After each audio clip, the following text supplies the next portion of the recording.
अध्यक्ष महोदय। माननीय सभापति महोदय, धन्यवाद आपका कि मुझे मांग संख्या 26 युवा मामले एवं खेल मांग संख्या 32 महिला बाल विकास मांग संख्या 56 पर बोलने का उद्योग पर बोलने का ये मौका दिया है। इसके लिए आपका बहुत बहुत धन्यवाद, आभार व्यक्त करता हूँ। माननीय सभापति महोदय, हमारी सरकार बनने के तुरंत पश्चात सर्वप्रथम युवाओं की समस्याओं पर अपना ध्यान केंद्रित किया।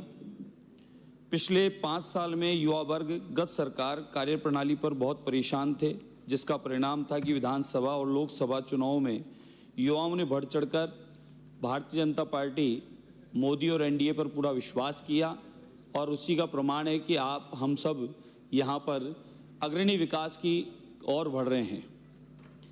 युवा मामले एवं खेल, माननीय सभापति महोदय, हमारी सरकार ने जो 2024-25 का बजट रखा है उसमें भी युवाओं पर पूरा फोकस रखा है। आदरणीय भजनलाल शर्मा साहब और उप मुख्यमंत्री महोदया, इन्होंने विशेषकर इस बात पर ध्यान रखा है कि राजस्थान के युवाओं को अग्रणी राजस्थान में अग्रणी लाने के लिए किस प्रकार से योजना बनाई जाए।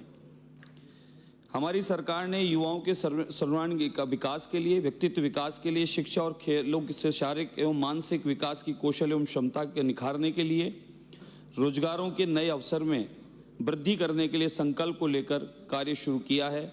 इस संबंध में हमारी राजस्थान की भजनलाल सरकार, भारतीय जनता पार्टी सरकार को आगामी 5 वर्षों में 4 लाख भर्तियां करने का संकल्प लिया है और इस वर्ष पहले लेखानुदान में जो 70,000 पदों पर भर्तियां किए जाने की घोषणा की गई थी, उसको बढ़ाकर इस वर्ष 1 लाख पदों पर भर्तियां करने का जो लक्ष्य रखा है, ऐतिहासिक है, जो अपने आप में अभूतपूर्व कदम है। इसके अलावा हमारी सरकार ने युवाओं के सर्वांगीण विकास, व्यक्तित्व विकास के लिए प्रोत्साहित करने के लिए तथा उनकी समस्याओं को विकास की निस्तारण करने के लिए दृष्टि से युवाओं की नीति 2024 लाने की जो घोषणा की है, इस नवीन नीति के माध्यम से आगामी 5 वर्षों में समस्त युवा वर्ग को उत्तरोत्तर उन्नति प्राप्त होगी, मार्ग पर अग्रसर बढ़ाया जाएगा। राजस्थान खेल आधुनिकीकरण मिशन की स्थापना करते हुए खेल क्षेत्र के लिए गत वर्ष की 475 करोड़ रुपए की बजट राशि को चरणबद्ध रूप से दोगुना करने का निर्णय भी युवाओं के हित में है। प्रदेश में कोच और खेल विशेषज्ञ तैयार करने के लिए महाराणा प्रताप खेल विश्वविद्यालय तथा संभाग स्तर पर खेल महाविद्यालय की स्थापना के लिए भी बजट का प्रावधान किया है।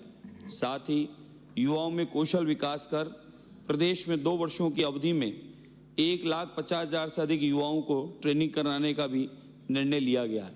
ये ऐतिहासिक कदम है, इसलिए बार बार सम्मानीय सदस्य ये बात कह रहे हैं कि अग्रणी राजस्थान में अभी जो मुख्यमंत्री वर्तमान में है, उन्होंने ऐतिहासिक कदम उठाए हैं और पूरे राजस्थान का जनता का व्यू लेकर ये कार्य किया है। मुझसे पूर्व अभी सदस्य बोल रहे थे, स्वयं स्पोर्ट्स प्लेयर हैं और हमारे खेल मंत्री, उद्योग मंत्री वो भी प्लेयर हैं। 2014 का आकलन देखें सभापति महोदय, 2014 के बाद के जो पदक प्राप्त हुए हैं भारत को, वो आप पूरे पदक का और पिछले का आप लगा कर देख लें क्या स्थिति है। बात ठीक है, आपकी घोषणाएं खूब थी, घोषणाएं थोती थी और उस कदर आप स्वयं भी परेशान थे और आप स्वयं मंत्री होने के बाद भी उन बातों को लेके निरंतर आवाज उठाते थे। इस बात का तो समर्थन करता हूं, लेकिन आप स्वयं इस बात को मान रहे हैं कि पिछली सरकार में घोषणाएं थी, उसके अलावा कुछ था नहीं। प्रदेश में 1 जिला 1 खेल योजना लागू कर प्रत्येक जिले में चरणबद्ध रूप से प्रचलित खेलों को अकादमी स्थापित करने की घोषणा की गई है। इसके अलावा पदक विजेताओं के लिए बीमा का भी प्रावधान किया गया है। इसके अलावा हमारे खिलाड़ियों एवं खेलों के लिए सरकार ने अनेक प्रावधान कर इस बजट में किए हैं जो स्वागत योग्य है। और मोदी जी के द्वारा खेलो इंडिया खेलो यूथ गेम्स की तर्ज पर प्रदेश में पारंपरिक खेलों को शामिल करते हुए ब्लॉक, जिला एवं राज्य स्तर पर प्रतिवर्ष खेलों राजस्थान यूथ गेम्स का आयोजन किए जाने की घोषणा ऐतिहासिक है। 50 करोड़ रुपए प्रतिवर्ष व्यय करने जाने के निर्णय भी हमारी सरकार का सराहनीय कदम है। माननीय सभापति महोदय, मैं मेरे विधानसभा क्षेत्र की बात करूं तो मेरे हवामहल विधानसभा क्षेत्र में जयसिंहपुरा खोर में एक खेल स्टेडियम के निर्माण की बजट में घोषणा की गई है, जिसके लिए मैं हमारे मुख्यमंत्री महोदय, उप मुख्यमंत्री महोदय का बहुत एवं खेल मंत्री महोदय का भी धन्यवाद करता हूं। और जयसिंहपुरा खोर क्षेत्र में लगभग 50 से 60 हज़ार की आबादी लोग रहते हैं, जहां पर स्टेडियम बनने के पर वहां युवाओं को बहुत लाभ मिलेगा। महोदय, मैं आपसे इस संबंध में निवेदन करूंगा कि मेरे विधानसभा क्षेत्र हवामहल में चौगान स्टेडियम बना हुआ है, जो बहुत पुराना जयपुर की बसावट का समय का है। पहले इस स्टेडियम का बहुत नाम था और गत कांग्रेस सरकार ने इसकी दुर्दशा कर दी। स्मार्ट सिटी के द्वारा करोड़ों रुपए का बजट उसका प्रावधान रखा। मैं निवेदन करना चाहूँगा मंत्री महोदय से भी कि पिछले कार्यकाल का जो काम हुआ है उसकी जांच भी करें, और जो आज चौगान स्टेडियम की दुर्दशा की है उन लोगों की भी सच्चाई सामने आनी चाहिए कि चौगान स्टेडियम की आज ये हालत है, वहाँ आने वालों के लिए कोई सुविधा नहीं है। यहाँ तक की स्थितियाँ ये कर दी कि वहाँ शौचालय और उनके गेट तक भी नहीं है और कोई सुविधा है नहीं, घास है नहीं, और जो पत्थर लगे हैं वो गिर चुके हैं। आप जयपुर के इस पुरातत्व स्टेडियम के जीर्णोद्धार के लिए एक पैकेज जारी करें, जिससे वहाँ पर खिलाड़ियों के लिए सारी सुविधाओं का विकास हो सके। वहाँ पर खेल गतिविधियाँ भी शुरू की जाए, अलग अलग खेलों के कोच भी वहाँ पर नियुक्त की जाए। इस क्षेत्र में बहुत बड़ी आबादी रहती है, जिसके लिए सारी सुविधा यहाँ पर मिलने लग जाएगी तो बच्चों को बहुत फायदा होगा।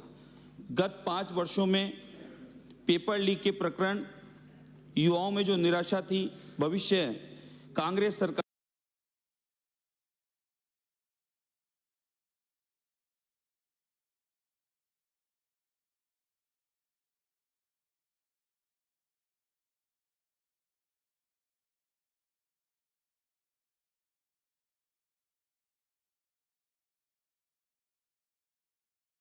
में खेलों को बढ़ावा देना, ये माने कि अब कहीं ना कहीं युवाओं को जो खेलों के माध्यम से भी रोजगार प्राप्त हो रहा है, नौकरियां प्राप्त हो रही है, उसमें और लाभ मिलेगा।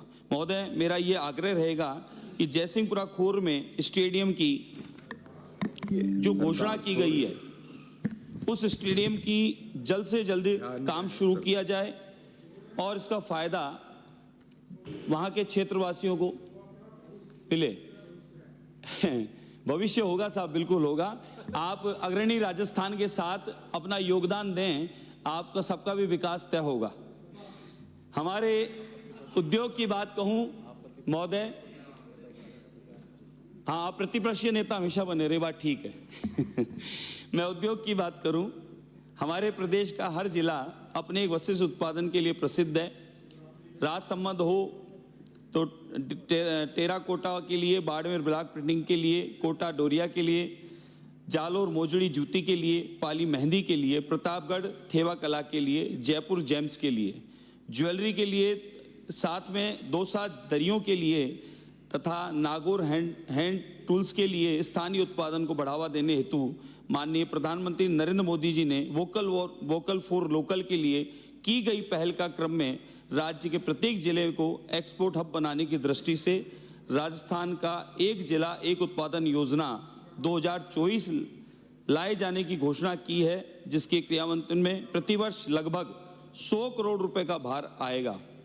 साथ ही ऐसे उत्पादनों को बढ़ावा देने के उद्देश्य से प्रदर्शनी, कार्यशाला, सेमिनार आदि आयोजित करने हेतु जयपुर में पीएम यूनिटी मॉल लगभग 200 करोड़ रुपए से जो लागत से स्थापित किया जाना है, प्रस्तावित है। माननीय सभापति महोदय, मैं कुछ बातों से जो भी पिछले वक्ताओं ने कहा मैं सहमत हूं। हमारी यहाँ के इंडस्ट्री को मेरा खुद स्वयं का अनुभव है। पिछली सरकार में मैं खुद एक बाहर से आए हुए इंडस्ट्री ग्रुप के साथ में सरकार के कई प्रतिनिधियों से संपर्क किया, लेकिन उसका आंसर 0 निकला। उसका कारण यह था कि वो यहाँ पर इतने बड़ा असुविधा थी, रिश्वतखोरी थी कि वो इंडस्ट्री वाले कुछ तो चले गए गुजरात और कुछ चले गए बरेली और कुछ चले गए कहीं और। इस प्रकार से वो जो मारवाड़ी इंडस्ट्रिस्ट थे यहाँ पर आना चाहते थे, उद्योग जमाना चाहते थे, लेकिन यहाँ की जटिलताएं और सरकार की 5 स्टार होटल का रहना, कई कारण ऐसे रहे कि इंडस्ट्री वाले यहाँ पर अपना लगा नहीं पाए।